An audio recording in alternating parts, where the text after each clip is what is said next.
A viagem vai percorrer parte do litoral brasileiro, começando na Ilha do Mel, com quilômetros de praias e um farol solitário. Depois atravessa parte do que sobrou da Mata Atlântica, uma das paisagens mais ameaçadas do mundo. Ao longo da costa fica Iguape, uma cidade que já existia antes da chegada dos portugueses no século XVI. Ao longo dos séculos, a cidade de Santos virou o maior porto marítimo da América Latina e um balneário importante. Ubatuba é um paraíso para os ricos, com mansões nas encostas e praias maravilhosas, inclusive para surfistas. A viagem termina na cidade histórica de Paraty, que enriqueceu com as minas de ouro e agora é uma cidade colonial preservada e estimada.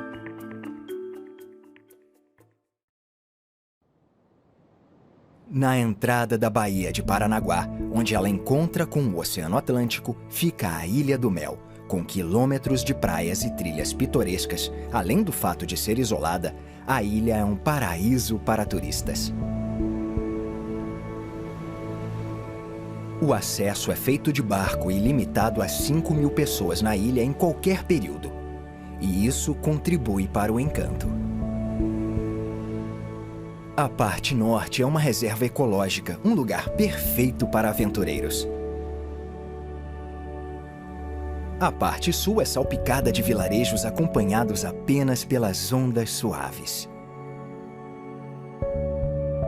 No extremo norte da ilha existe um farol solitário que auxilia a passagem de navios pelo litoral atlântico desde 1872. Ele foi construído por uma empresa britânica com materiais da Escócia que percorreram mais de 10.000 quilômetros.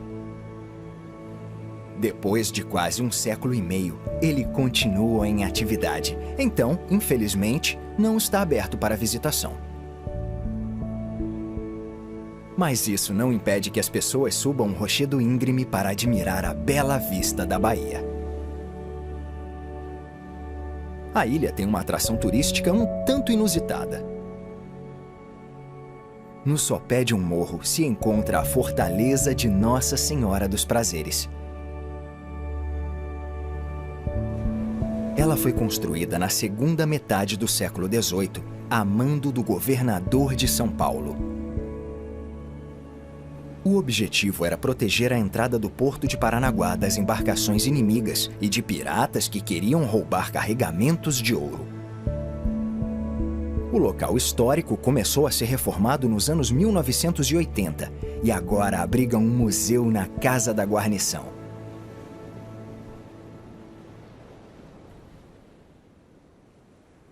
Uma das praias mais intocadas e desertas do Brasil se estende por 7 quilômetros de litoral. É um patrimônio mundial da Unesco e pertence ao Parque Nacional do Superagui. Os turistas podem desfrutar estas praias que só são acessíveis a pé pelas planícies costeiras de vegetação densa. Em meio a tanta beleza, é fácil esquecer que se trata de uma das paisagens mais ameaçadas do mundo, a Mata Atlântica.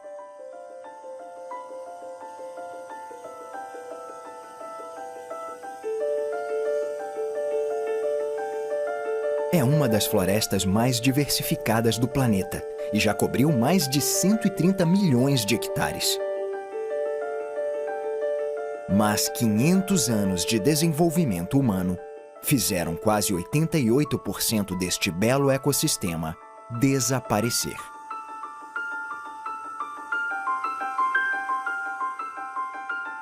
A Mata Atlântica compreende uma série de ecossistemas que há tempos estão isolados de uma vizinha maior e mais famosa: a Floresta Amazônica.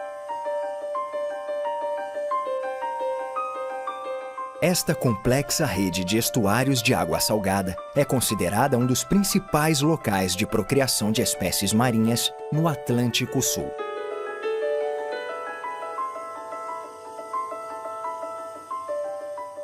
Esta vista aérea é do Parque Estadual do Lagamar de Cananéia, que foi fundado em 2008 e tem um longo trabalho de conservação pela frente. Até agora, os pesquisadores já identificaram quase 2.000 espécies muito ameaçadas.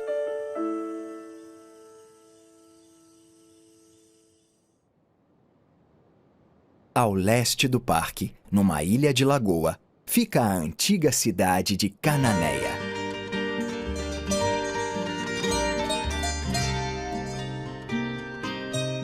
Apesar de pequena, a cidade é de extrema importância na história do Brasil.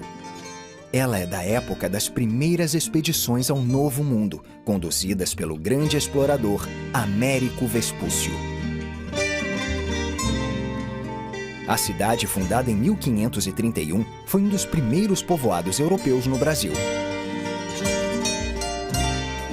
Contudo, a maioria das construções vistas hoje são do século XIX. Desde então, as pessoas usam barcas para se deslocar de Cananéia para o continente e outras ilhas. Ao longo dos séculos, a cidade desenvolveu uma cultura diferente, que inclui desde a dança regional, o animado fandango, a anual Festa do Mar, em que os restaurantes da região exibem os melhores pratos de frutos do mar. Cercada pela Mata Atlântica, Cananéia atrai muitos turistas. E casas e hotéis novos recebem um número crescente de pessoas que desejam conhecer essa cidade histórica.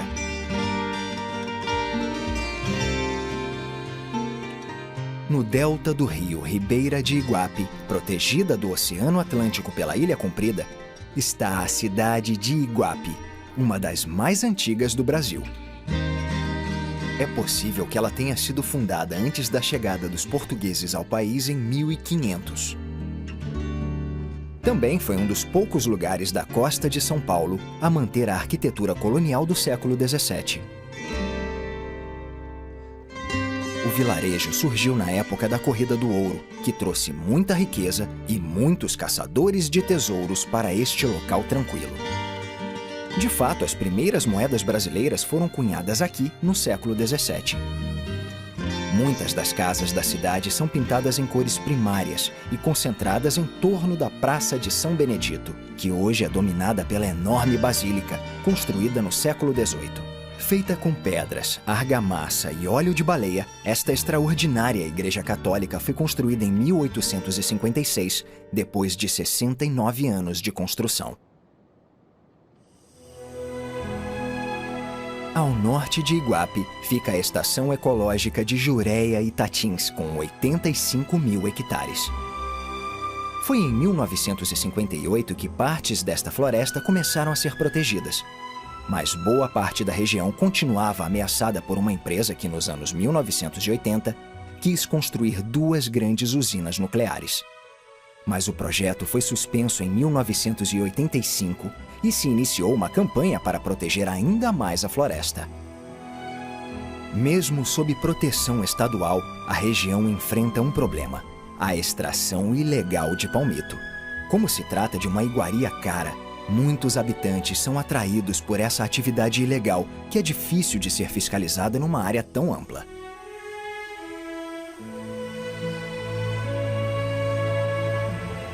Uma das regiões mais bem conservadas da Mata Atlântica é a Estação Ecológica de Jureia e Tatins. Localizado na costa sul de São Paulo, este parque estadual engloba uma série de montanhas impressionantes. Um dos maiores picos do parque também é o marco mais distinto da região por causa do cume íngreme. Ele é tradicionalmente visto como o grande desafio da região para montanhistas ousados que tentam obter fama na região. Apesar de o pico ser o mais famoso da área, ele está longe de ser a única montanha bonita da região da Mata Atlântica. Muitos picos impressionantes se erguem em vários formatos pitorescos de diversas cordilheiras descontínuas que se formaram 60 milhões de anos atrás.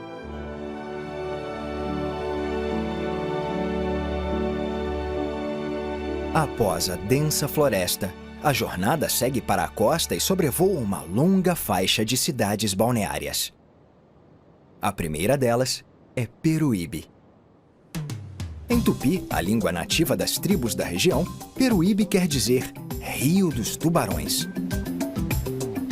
Apesar do nome sombrio, a cidade é um destino moderno e popular para turistas que buscam uma mistura singular entre o luxo urbano e as paisagens rústicas em uma das praias mais extensas e imaculadas do estado de São Paulo.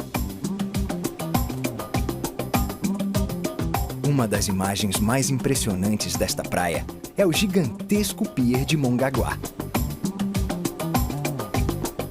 Uma área apreciada por surfistas e pescadores, esta plataforma é a maior estrutura de concreto construída sobre a água em toda a América.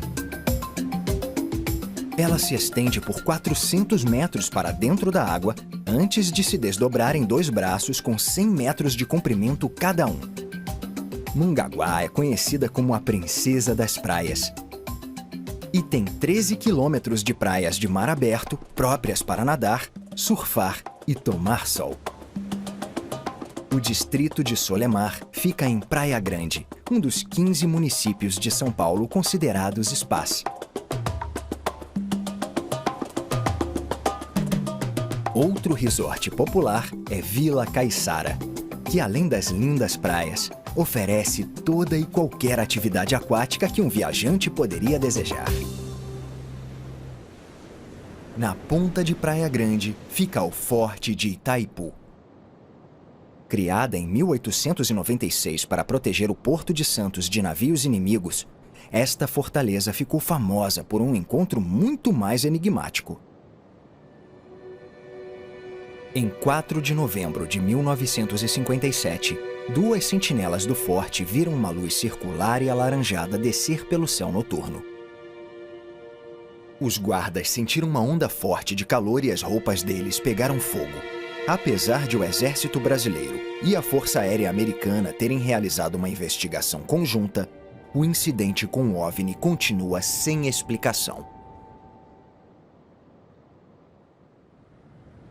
Após cruzar as montanhas, a rota segue para Santos, a maior cidade do litoral de São Paulo. Construída numa ilha, esta metrópole próspera já foi a principal porta de entrada de milhares de imigrantes que vinham para o Brasil em busca de trabalho nas fazendas e de uma vida melhor. Em 1546, um nobre português, Brás Cubas, fundou Santos por causa do porto natural, que agora é um dos maiores portos da América Latina. No século XIX, ele era conhecido como o Porto da Morte, por causa dos surtos de febre amarela pelos quais a cidade se tornou conhecida. Hoje, a febre amarela não é mais uma ameaça, e o Porto de Santos é a imagem da infraestrutura moderna e da eficiência, conseguindo despachar e receber 2 milhões de contêineres por ano. O Porto de Santos tem o maior trânsito de contêineres do Brasil, e o terminal internacional dele é responsável por receber 25% de todos os contêineres que chegam ao país e por enviar 32% dos que saem. Este navio será descarregado e recarregado em menos de 24 horas. Além disso, como a entrada do porto e o terminal são próximos, as embarcações podem voltar ao mar em ainda menos tempo. Mais de 2 milhões de contêineres passam pelo Porto de Santos todos os anos. Para as pessoas que moram nos bairros do leste da cidade, uma das melhores maneiras de ir ao centro é pegar a balsa. Não é possível fazer uma ponte aqui, pois a altura dela teria que permitir a passagem de navios enormes por baixo da estrutura. Num dia comum, a balsa transporta 25 mil veículos pelos 400 metros do rio. O centro histórico da cidade tem muitas construções antigas, e nenhuma delas é mais importante do que o Museu do Café. Durante muito tempo, o Brasil foi o maior produtor do grão no mundo, e entre 1922 e 1957, era aqui, na Bolsa do Café, que os barões do café se juntavam para determinar o preço da saca dos grãos. A Bolsa foi transformada em museu em 1998 e hoje visitantes têm acesso a uma bela coleção de fotografias e objetos que ilustram o papel essencial do café na formação do Brasil. Ao contrário de muitas cidades antigas, Santos tem uma catedral relativamente nova. A construção foi iniciada em 1909, mas nunca foi concluída, apesar de a igreja ter aberto as portas para os fiéis em 1924. Em estilo neogótico, a catedral tem um domo enorme sobre o transepto e a entrada é vigiada pelas figuras de São Pedro e São Paulo. Estima-se que a catedral só será terminada daqui a 43 anos. Atualmente, Santos é um importante balneário de férias, com hotéis e apartamentos ao longo dos 5 quilômetros de orla. Na verdade, a cidade é famosa por ter o maior jardim à beira-mar do mundo, que consta inclusive no livro Guinness dos Recordes.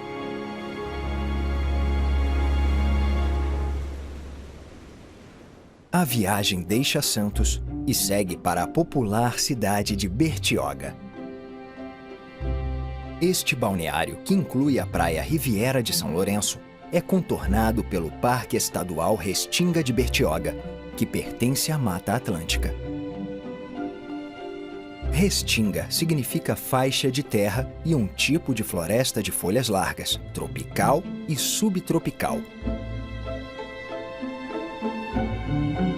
O parque tem cerca de 9.000 hectares e só foi criado em 2010 para impedir a concentração de resorts ao longo da costa, onde estão algumas das melhores praias do Brasil.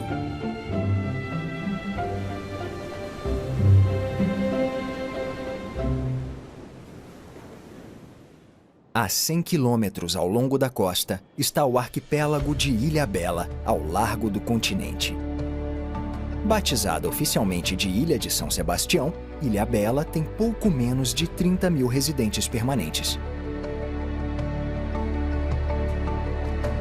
Mas é um destino tão popular que durante os meses de verão a população mais do que triplica. Um local propício para velejar, a cidade organiza várias regatas. Além disso, é um paraíso para mergulhadores, já que 50 navios naufragados cobrem o solo marinho que cerca a ilha. Com picos vulcânicos, lindas praias e florestas tropicais com mais de 360 cachoeiras, o nome Ilhabela parece apropriado para a região. Em 1985, a cidade foi eleita Patrimônio Nacional e, com algumas das ilhas que a cercam, foi incorporada a um parque estadual que abriga 800 tipos de aves, 180 espécies de anfíbios e 131 de mamíferos.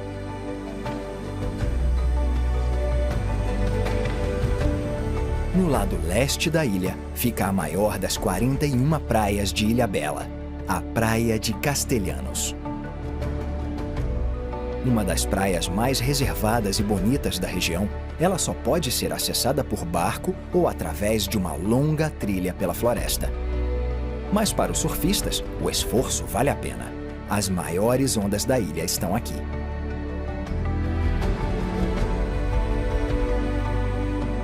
Antes que o explorador italiano Américo Vespúcio desse a este lugar o nome de São Sebastião, os indígenas o chamavam de Siribai, ou lugar tranquilo.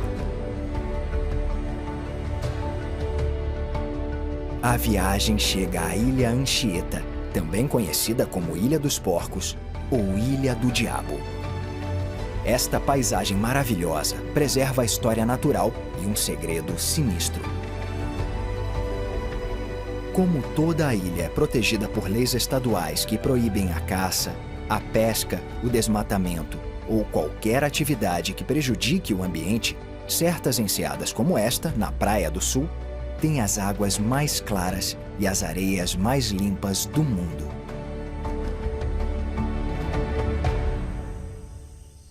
No entanto, em meio à beleza serena da ilha, existe um segredo obscuro. Foi aqui que, em 1952, ocorreu a pior rebelião da história do sistema penal brasileiro. Um grupo de prisioneiros bem organizado, que incluía alguns dos piores criminosos da América do Sul, matou o diretor e mais de uma dezena de guardas da prisão de Anchieta antes de tomar armas e munições do depósito e fugir da ilha em barcos. Liderados por um assassino de 22 anos conhecido como Diabo Louro, 388 prisioneiros chegaram ao continente, aterrorizando as cidades vizinhas. A polícia e o exército brasileiros fizeram a maior busca já realizada na história do país. E no fim, quase todos os prisioneiros foram recapturados ou mortos. O número de mortos passou de 100. Pouco depois do incidente, a prisão e a ilha foram abandonadas. Nas praias em que os prisioneiros de Anchieta aportaram, hoje fica Ubatuba, uma linda península disposta sobre o cenário da Serra do Mar.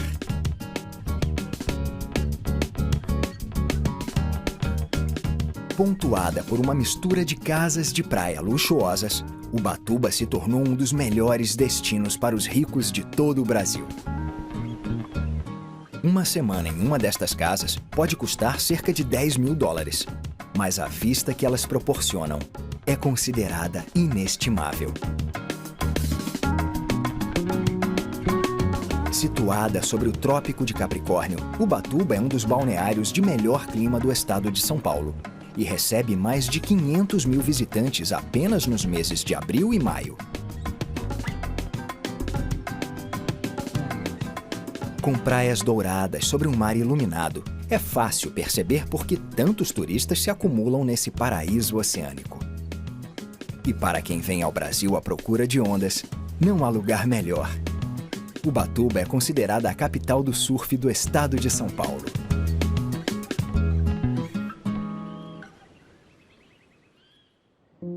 A viagem se aproxima do destino final e atravessa a fronteira sul do Parque Nacional da Serra da Bocaina. O parque foi fundado em 1971 e abrange uma área de 104 mil hectares de Mata Atlântica Virgem entre os estados de São Paulo e Rio de Janeiro. Além de preservar várias plantas e animais ameaçados, a Serra da Bocaina também é fonte de água doce limpa para a maior parte da população que a cerca.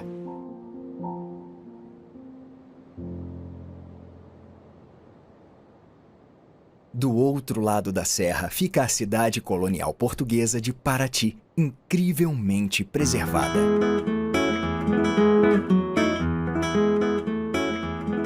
Localizado na região da Costa Verde, na Baía de Ilha Grande, o vilarejo foi fundado em 1667 e se situa nos limites sul e oeste do estado do Rio de Janeiro.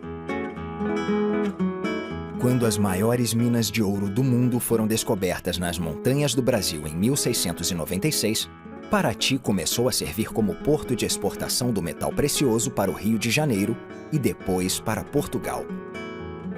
Por causa disso, a cidade se tornou um sucesso comercial e os vários moradores ricos dela construíram belas casas e igrejas. No entanto, os dias de glória de Paraty não duraram muito. Depois da década de 1720, o ouro começou a rarear e Paraty entrou em declínio. No século XIX, a economia local voltou a crescer com a explosão do café. Mas foi depois que o estado do Rio construiu uma estrada até a cidade, nos anos 1960, que a nova era do turismo começou. Por causa do lento declínio nos últimos 2 séculos, a maior parte da arquitetura colonial de Paraty foi mantida. Hoje, apenas visitantes a pé e de bicicleta podem passear pelas famosas ruas de pedra do centro histórico. Veículos motorizados só são permitidos às quartas-feiras e apenas para fazer entregas. Mas ainda é comum ver charretes circulando na cidade. Agora, Paraty voltou a fazer sucesso e é um pedaço fascinante da história colonial escondido na costa brasileira. É o lugar perfeito para encerrar esta jornada.